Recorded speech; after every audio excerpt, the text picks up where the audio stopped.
embodied integrated nature of embodied experience. And according to Merleau-Ponty, experience arises from the body and through the body. We are in the world with our body, and we perceive the world through our body. And for Merleau-Ponty, then, cognition is always embedded in the body and in the nervous system. And it's the nervous system that connects our motor faculties to our muscle faculties and our perceptive faculties. Now, if you think, for instance, of playing a game of actual football or soccer, this would constitute a physical activity. It has you running, it has you sprinting, has you tackling, and of course, shooting. And what it also has you do is look around. Look at the ball, look at your teammates, look at your opponents. It has you make... Round, yeah. Okay. It has you make tactical decisions within the game as well. Now, playing a game of PES, Pro Evolution Soccer, FIFA, on your Xbox puts a different kind of physical strain on the body. However, the point in case here would be that it does put a demand on your body. It has you do a different thing, but you nonetheless use your entire body to be able to play the game.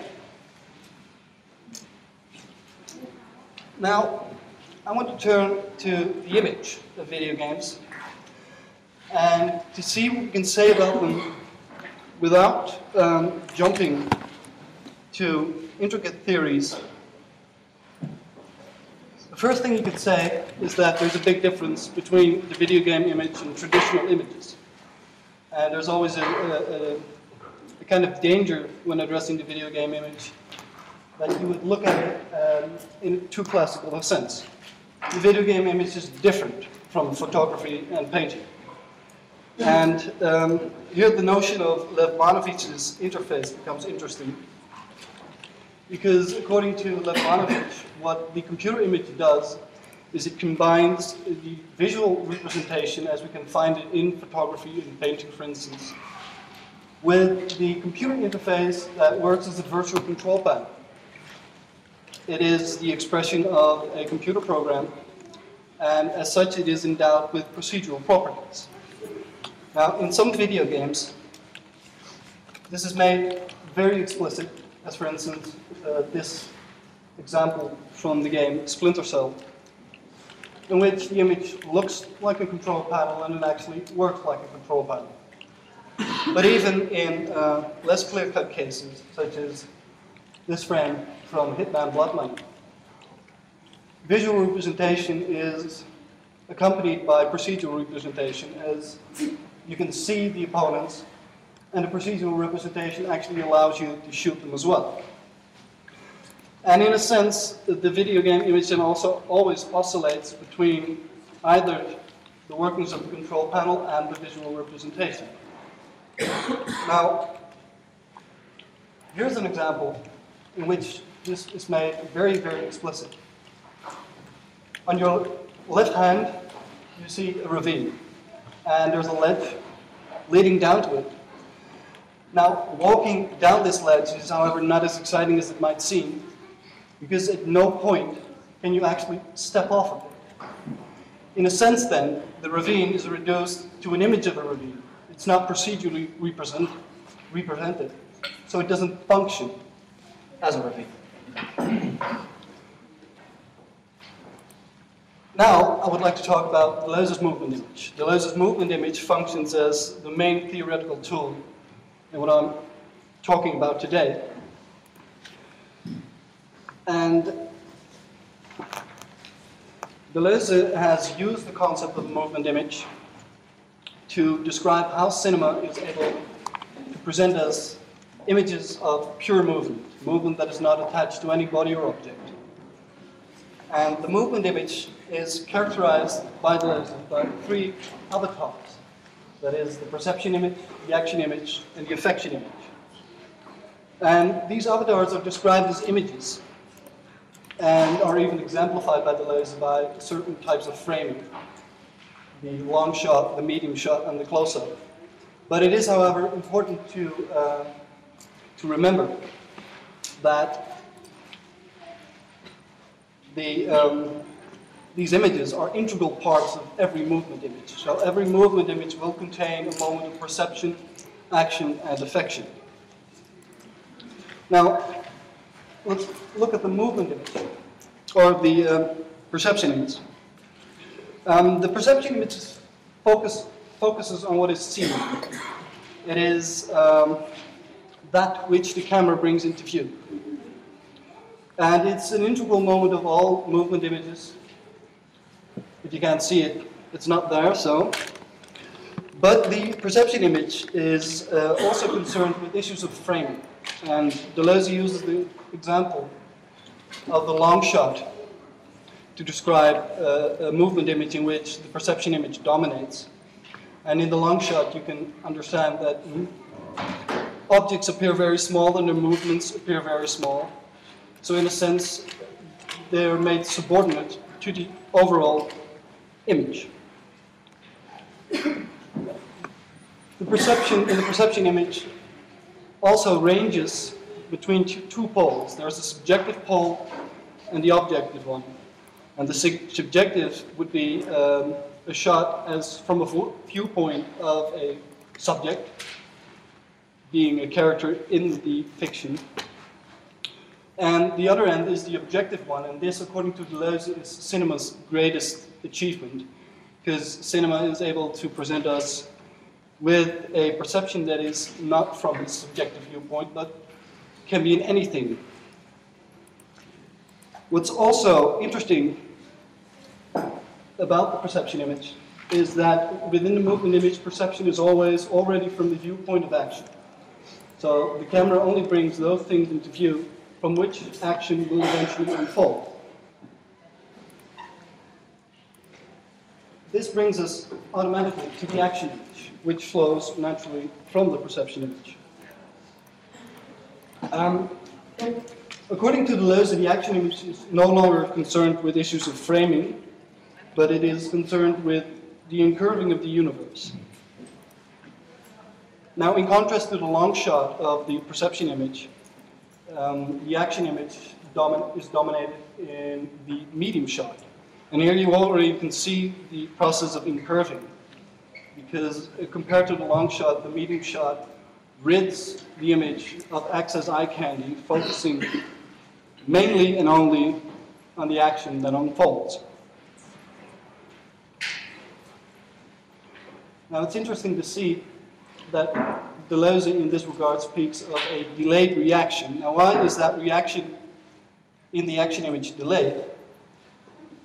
That is because between the initial moment of perception and action comes the affection image. And Deleuze describes the affection image as that which occupies the gap between action and reaction, that which absorbs an external action and reacts on the inside.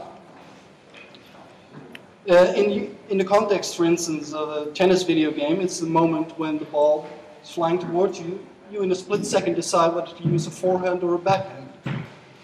And Deleuze illustrates the affection image through the close-up. And usually this is a close-up of the face. And what the close-up does is it decontextualizes the face. So any movement, for instance, the corner of a mouth raising, is presented as a micro-movement. You cannot see the context in which the corner of the mouth is raised, and as such, it raises a question as to what it might mean. Compared to the action image, for instance, action framed in a medium shot is often easily perceived. You can see an arm extend and hit a fist, or hit a chin. In the close-up, that's something you have to bring to the image. But video games are now cinema. And one of the major difficulties in transposing Deleuze's movement image to the context of video game play lies in the fact that his theory is one of images rather than the experience of images. And Deleuze then focuses on technical and formal aspects of the image. And when one would transpose that to the realm of a video game, you run the risk of losing sight of the play. And I do feel that the triad of perception, action, and affection has a lot to offer to the analysis of video game play. But in order for it to be of use, we need to bring back the body. We need to go back from the image to the body. And this would mean that the properties of action, perception, and affection need to be unfolded, as it were, from the image onto the physical plane. Now, in the draft version of the paper I sent in for this conference, I aim to remedy this problem by zooming in, as it were, on, among other things, the notion of perception with Deleuze and the way in which he rejects phenomenological perception from his theory of cinema. But in preparation of this talk, it occurred to me that zooming out might provide a more productive way to reinsert the body into the concept of movement image. Because Deleuze based his theory of the movement image on the philosophies of Henri Bergson. And Bergson's movement image, in turn, can be understood as an attempt to bridge the gap between an image as a physical thing and an image as a mental representation. And according to Bergson, images exist in themselves. They neither belong to the object being perceived or the consciousness doing the perceiving. They're not a representation of anything that hide behind them. They are material in their own sense, and they are in constant movement. Take, for instance, the table in front of you. It looks like a solid table, yet on a molecular level, it is made up out of molecules that are constantly moving and vibrating around. So, in a sense, it's presented to us as an image, yet it is in movement. Now, the material world, according to Bergson, is then conceived of an aggregate of images, all of which act and react on one another. And at this point, it's already quite clear to see where Deleuze takes his inspiration from, as cinema is able to connect various different images from all over the place.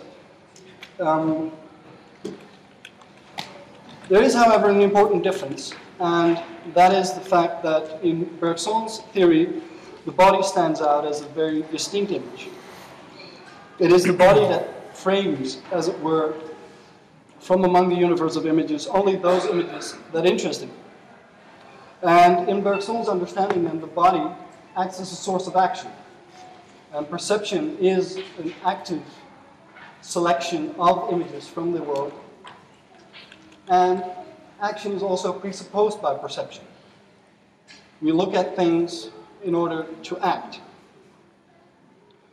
Now, with regard to affection, Bergson too locates this between action, perception and action, but he constructs it as a specific modality of the body. And in this capacity, the affective is where the yet-to-be-taken actions are determined. It is where choice resides, and it is through the active, through the affective, that we are able to create the new and unexpected. Now, why not enter the concept of the movement image with Bergson? Why even consider Deleuze's more formal idea of the movement image?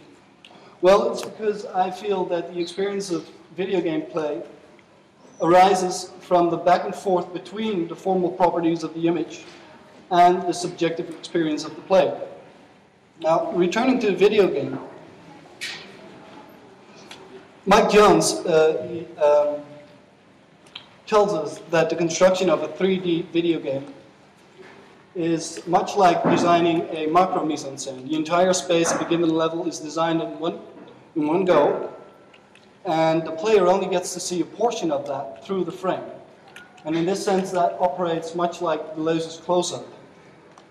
You only get to see one element at a time, and you have to construct the idea of the space yourself. In this sense, the affective already enters the video game at the level of the experience of space.